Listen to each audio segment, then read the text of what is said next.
अहो, मी आताच तुम्हाला सांगते, उद्या सकाळच्या वेळी मी सगळ्यांचा स्वयंपाक करणार नाही. मी फक्त मुलांचा आणि तुमचा डब्बा बनवणार आहे. बाकीच्यांनी त्यांचं त्यांचं पाहावं. अगं गीता, आपण एकत्र कुटुंबात राहत आहोत ना, मग असं बोलून कसं चालणार? घरात सगळेच मदत करतात. वहिनी आणि रोहिणी त्यांना जसं जमेल तशी तुला मदत करतच असतात. त्या दोघी दररोज शेतात जातात आणि शेतातून कंटाळून येतात. मग तू जरा समजून घे. आईसुद्धा तिच्या परीने तुला काम करू लागते. मग तरी पण तुला प्रॉब्लेम काय आहे? गौतम आपल्या बायकोला समजून सांगत होता. अहो, पण मी किचनमध्ये घुसल्याशिवाय कोणच काम करत नाही. रोज उठून भाजी कोणती बनवायची, कशी बनवायची हे मलाच ठरवावं लागतं. नंतर सकाळची वेळी एवढं मोठं पीठ मळून ठेवायचं. नंतर मुलांचा डब्बा, तुमचा डब्बा. तुमचं झालं की नंतर मग सगळ्यांसाठी मला अजून भाजी बनवावी लागते. मोठ्या जाऊबाई तेवढ्या चपात्या लाटतात आणि संध्याकाळी आल्यावर लहान जाऊ रोहिणी तेवढी भाकरी थापते. एवढं केलं म्हणजे त्यांचं काम. नंतर म्हणायला मोकळ्याच की आम्ही रानात पण काम करायचं आणि घरी आल्यावर पण काम करायचं. मला तर वैताग आलाय नुसता. तुम्हाला नाही समजणार माझं मन. तुम्ही आता काहीसुद्धा बोलू नका. माझं खूप डोकं दुखतंय. हे बघ, हे तुझं नेहमीचंच झालं आहे. बोललो तरी बोलू नको म्हणते आणि नाही बोललं तर बोला म्हणते. त्यामुळे मी आता गप्पच बसतो. अगं गीता, त्या दोघी शेतात जातात, घरचं पण काम करतात. त्या दोघी कोणती सुद्धा तक्रार करत नाहीत. मात्र तुझीच नेहमी तक्रार असते. अहो, ते तक्रार कशी करतात? त्यांना माझ्यासारखं डोकं कुठं चालवायला लागतं? अगं, पण रोज उठून चिडचिड करणं हे चांगलं नाही. तुलाच त्रास होईल. अहो, मला आता कंटाळा आला आहे एकत्र कुटुंबाचा. अहो ऐका ना, मला आता सहन होत नाही. आपण वेगळे राहायचं का? हे बघ गीता, वेगळं राहण्याचा विषय माझ्यापुढे काढू नकोस. मी त्यांच्याशिवाय, माझ्या परिवाराशिवाय राहू शकत नाही. गौतम त्याचा निर्णय सांगून बाहेर गेला आणि मस्त वातावरणात जाऊन बसला. त्यामुळे त्याचं डोकं शांत होईल. आईच्या कानावर या नवरा बायकोचं संभाषण पडलं. मुलगा बाहेर गेला म्हणून काळजीपोटी त्या पण बाहेर गेल्या. अरे गौतम, कशामुळे जागरण करत आहे? तुला सकाळ लवकर उठायचं नाही का? जाऊन झोप बर. अगं आई, आतमध्ये खूप गरम होत आहे, त्यामुळे जरा हवेत येऊन बसलो आहे. थोड्या वेळ बसतो आणि जातो झोपायला. बाळा, एक विचारू? जर तुला राग येणार नसेल तर? अगं आई, असे का बोलते? बिनधास्त बोल. तुला काय बोलायचं आहे ते. हे बघ, माझ्या कानी तुमच्या दोघांचं बोलणं आलं. त्यामुळे मी तुला सांगते की तू जिथे कामाला जातो तिथे एक भाड्याने रूम बघ आणि मग तिथेच इंग्लिश मीडियममध्ये पोरांना शाळेला टाक आणि बिनधास्त तुम्ही राहावा. आमची काळजी करू नकोस. अगं आई, तू हे काय बोलतेस? लहानपणापासून मी तुमच्यापाशी राहिलो आहे आणि आता वेगळं राहायचं सांगत आहेस? हे मला जमणार नाही. बाळा, मी हे तुझ्या भल्यासाठी सांगत आहे. अरे बाळा, रोज उठून तुला तुझ्या बायकोची बोलणी खावी लागतात. त्यामुळे एकदा तिच्या मनासारखं होऊ दे. आई, बाहेर राहणं एवढं सोपं नाही. खूप खर्च होतं. माझ्या पगारीमध्ये हे जमणार नाही आणि दोन्ही पण मुलांना इंग्लिश मीडियममध्ये घाल म्हणते. मग त्यांना वेगळे पैसे मी कुठून आणू? अरे गौतम बाळा, थोड्या दिवस जाऊन राहा. तिच्या पण मनाची शांती होईल. आणि जर तुझा मुलांचा खर्च भागत नसेल तर मग मराठी शाळेमध्ये टाक. पण हे रोज रोज तुमच्या दोघांमधले होणारे वाद तरी होणार नाहीत. शेवटी तुझे आई बाबा अजून जिवंत आहेत. त्यामुळे नेहमी या घराची दारे तुमच्यासाठी उघडी राहणार आहेत. आमची अजिबात काळजी करू नकोस. खरं तर आता त्याला कोणाच्या तरी आधाराची गरज होती आणि आईने येऊन त्याला आधार दिला. गौतम एका कंपनीमध्ये कामाला होता.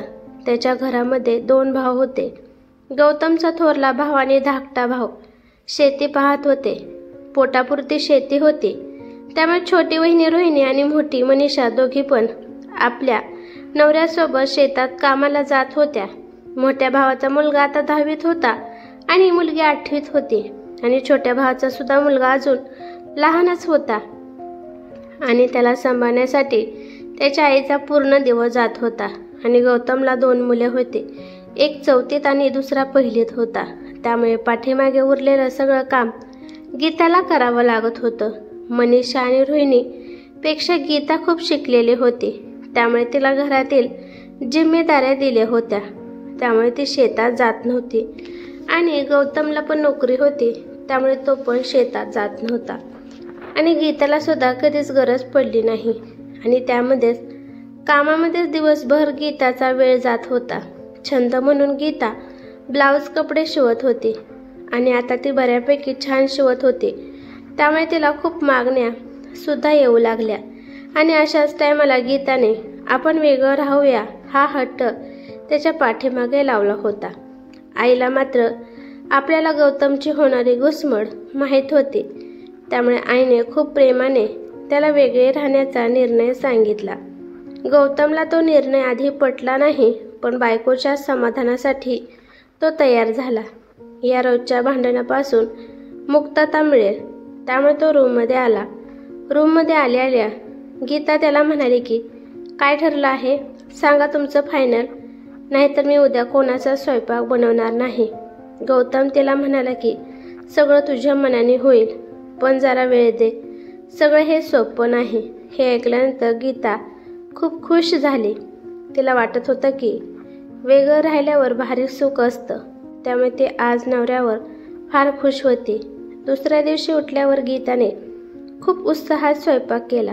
त्यानंतर गौतम त्याचा आवरून त्याच्या कामाच्या ठिकाणी गेला आणि तिथेच एक 4,000 रुपयांची एक भाड्याची खोली पाहिली आणि नंतर तिथल्या सरकारी शाळेमध्ये मुलांच्या शाळेबाबत चौकशी केली. एवढ्या सगळ्यांचा खर्च पाहून गौतमची दमछाटी होऊ लागली. आता तर फक्त सुरुवात होती, अजून भरपूर काही बाकी होतं. गौतमच्या आईने घरातल्या सगळ्यांना समजून सांगितलं. त्यांना पटलं नाही, पण सगळ्यांनी मनावर दगड ठेवला. 2 दिवसानंतर गौतम आपला परिवार घेऊन तिकडे शिफ्ट झाला. नवीन घर पाहून गीताला खूप आनंद झाला. आपल्याला आता कोणाचेही बंधन नाही असे तिला वाटू लागले. घरात लागणाऱ्या गरजेच्या वस्तू गीता सोबत घेऊन आली होती. मुले पण नवीन घर पाहून खुश झाली. शेवटी मुलं नवीन काय दिसलं तर त्यांना आनंदच होतो. गीताने तिच्या मनाप्रमाणे किचन सजवलं. खूप वर्षापासून तिचं स्वप्न होतं वेगळं राहण्याचं, ते आज पूर्ण झालं.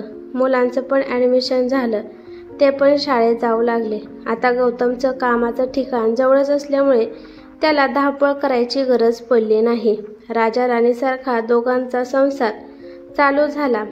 घरात गरज नसताना सुद्धा गीता वेगवेगळ्या वस्तू आणायला लागली, त्यामुळे साहजिकच गौतमचा खर्च खूप वाढला. गौतम आणि गीता त्या घरात येऊन अजून महिना पण झाला नाही, तोपर्यंत गौतमकडे 1 रुपया सुद्धा राहिला नाही. बाहेर राहायचं म्हणल्यावर दुधापासून भाजीपाल्यापर्यंत हिशोब पाहायला लागतो. शेतात भाजीपाला आणि दूध हे सगळं भेटत होतं, पण आता ते सुद्धा विकत आणावे लागत आहे. गीता नेहमी गौतमला पैसे मागत होती. एकटीला घरातली कामं होत नव्हती, त्यामुळे तिचं मुलांच्या अभ्यासाकडे दुर्लक्ष होऊ लागलं. संध्याकाळी खूप थकायची, त्यामुळे त्या घरातील छोटी छोटी कामं तिलाच करावी लागत होती. याआधी तिच्या जावा त्यांना जमेल तशी तिला मदत करत होत्या. कधी ओटा पुसणे, कधी गॅस पुसणे, भांडी घासणे, झाडून घेणे, कधी कधी त्या मुलांचा अभ्याससुद्धा घेत होत्या. त्यामुळे तिला आराम होता. नंतर भांडी घासून ठेवलेली व्यवस्थित मांडणे हे सासूबाई नित्यनेमाने करत होत्या आणि कपड्यांच्या घड्या सुद्धा छोट्या सुनेच्या बाळाला बघत बघत व्यवस्थित घड्या घालून त्या खोलीमध्ये नेऊन ठेवत होत्या. परंतु इकडे आल्यावर गीताच्या आयुष्यात सगळंच बदलून गेलं. सकाळची जी तिची धावपळ व्हायची ती दुपारपर्यंत येऊन थांबायची. त्यानंतर दुपारच्या वेळेस गौतम जेवायला येत होता. अजून मग तिला गौतमला जेवायला देण्यात वेळ जात होता. गौतम जेवण झाल्यावर नंतर भांडी पडायची, ती घासायची, सगळं आवरायचं. तिला नुसता कंटाळा आला. 5 वाजेपर्यंत मुले शाळेतून घरी यायचे, मग त्यांना त्यांच्या मनाप्रमाणे बनवून द्यावे लागत होते. आधी मात्र मुले शाळेतून आली की ते आपल्या आजीच्या कडेने फिरत होते. आजी शेतातून आणलेले फळे, कधी पेरू, पपई, केळे त्यांना देत होत्या आणि मोठा दीर मार्केटला गेला तर येताना खूप सारे खाऊ घेऊन यायचा. ते खाऊ सगळ्यांनी खाऊन आठवडाभर जात होता. पण आता गीताला प्रश्न पडायचा की रोज रोज शाळेतून आल्यावर लेकरांना काय खायला द्यायचं. मुलांना आता आजीची, आजोबाची, काकाची, काकूची आणि त्यांच्या चुलत लहान आणि मोठ्या भावंड्याची आठवण येऊ लागली. त्यांना आता करमत नव्हतं. आता गीताला सुद्धा कळालं की वेगळं राहण्यात सुख नाही, उलट दुःख आहे. गीता राहिलेल्या वेळेत शिवणकाम करत होती, पण तिला आता वेळच भेटत नव्हता. त्यामुळे तिची चिडचिड होऊ लागली आणि आधी गावातल्या बायका तिला समजून घेत होत्या. जरी उशीर झाला तरी तक्रार करत नव्हत्या, परंतु इकडल्या बाया एक दिवस जरी उशिरा ब्लाऊज शिवून दिला तर कटकट करत होत्या. त्यामुळे तिच्याकडे आता ब्लाऊज शिवायला कमी येऊ लागले. आधी गीता मशनीवर बसली तर तिला मध्येच उठावे लागत नव्हते, कारण घरात काम करणारे भरपूर माणसे होते.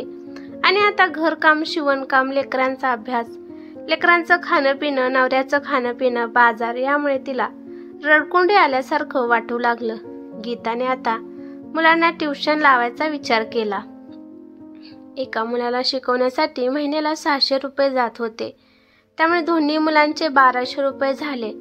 अजून पैशात भर पडली. गौतमला आता नेहमीच पैशाचं टेन्शन येत होतं, कारण उत्पन्न कमी आणि खर्च जास्त. बघता बघता 6 महिने गेले.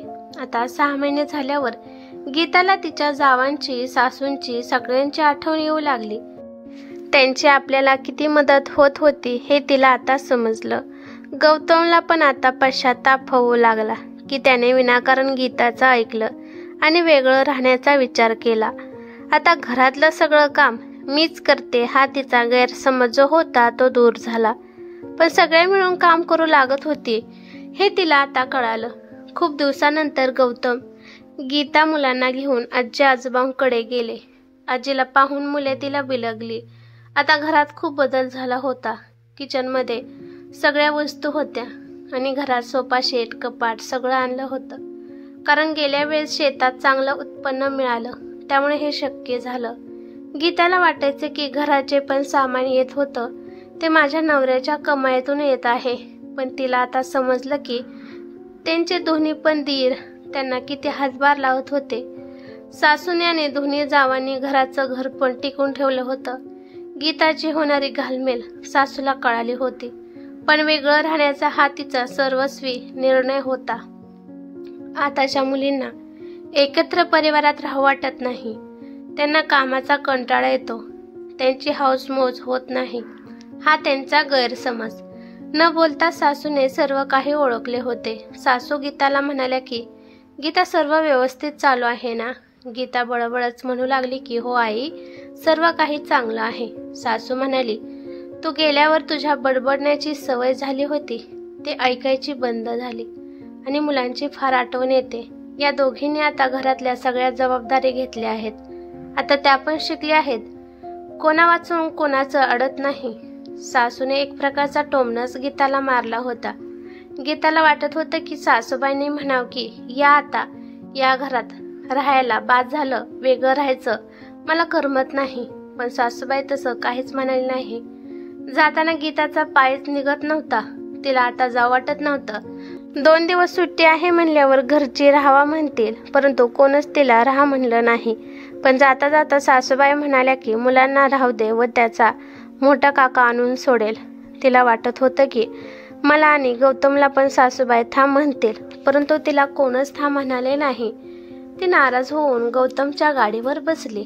आज गीताला पहिल्यांदा सासरची एवढी ओढ लागली होती. पण हे खरे, जोपर्यंत माणूस दूर जात नाही तोपर्यंत त्या माणसाची, त्या घराची किंमत कळत नाही. तिथे पोहोचल्यावर गीता खूप शांत होती.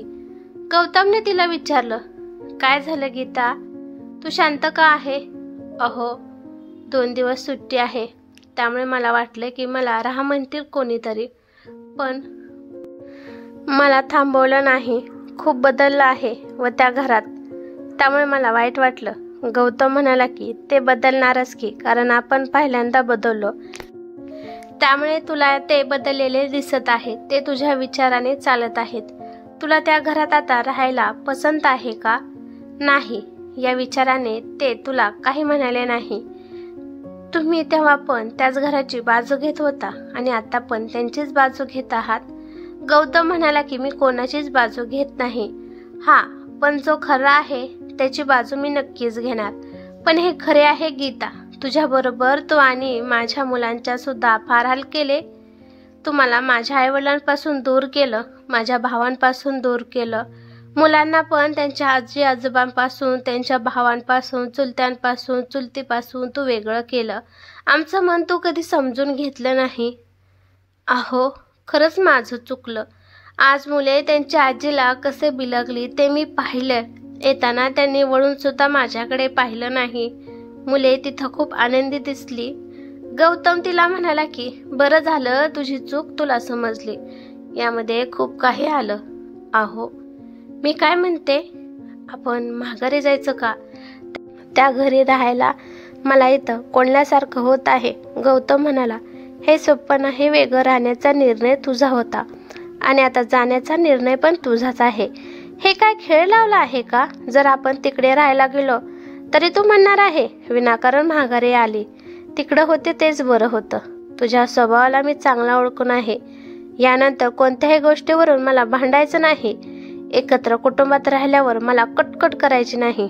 जर हे मान्य असेल तरच बोल, नाहीतर शांत बस. नाही हो, तसं काही सुद्धा होणार नाही. या 6 महिन्यात मला खूप समजलं आहे.